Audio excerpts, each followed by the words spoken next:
حضرت ابو ہریرہ رضی اللہ عنہ ہمارے پاس سے گزرے اور لوگ لوٹے سے وضو کر رہے تھے۔ آپ رضی اللہ عنہ نے کہا اچھی طرح وضو کرو، کیونکہ ابو القاسم نے فرمایا خشک ایڑیوں کے لیے آگ کا عذاب ہے۔ یہاں لکھا ہوا ہے آپ صلی اللہ علیہ وسلم نے کہا، یہ غلطی ہے۔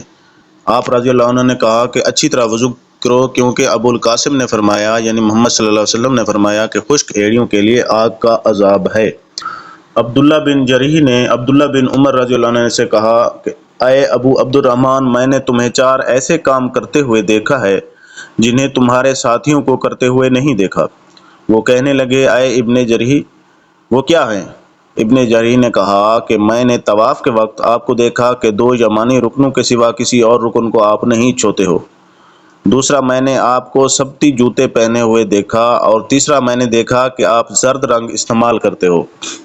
چوتھی بات میں نے یہ دیکھی کہ جب آپ مکہ میں تھے لوگ ذی الحجہ کا چاند دیکھ کر لبیک پکارنے لگتے ہیں اور حج کا احرام باندھ لیتے ہیں، اور آپ 8ویں تاریخ تک احرام نہیں باندھتے۔ حضرت عبداللہ بن عمر رضی اللہ عنہ نے جواب دیا کہ دوسرے ارکان کو تو میں یوں نہیں چھوتا کہ میں نے رسول اللہ صلی اللہ علیہ وسلم کو یمانی رکنوں کے علاوہ کسی اور رکن کو چھوتے ہوئے نہیں دیکھا۔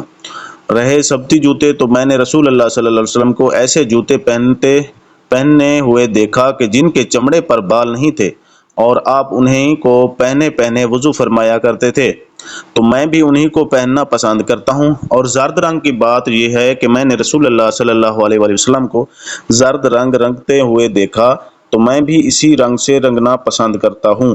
اور احرام باندھنے کا معاملہ یہ ہے کہ میں نے رسول اللہ صلی اللہ علیہ وسلم کو اس وقت تک احرام باندھتے ہوئے نہیں دیکھا جب تک آپ کی اونٹنی آپ کو لے کر نہ چل پڑتی۔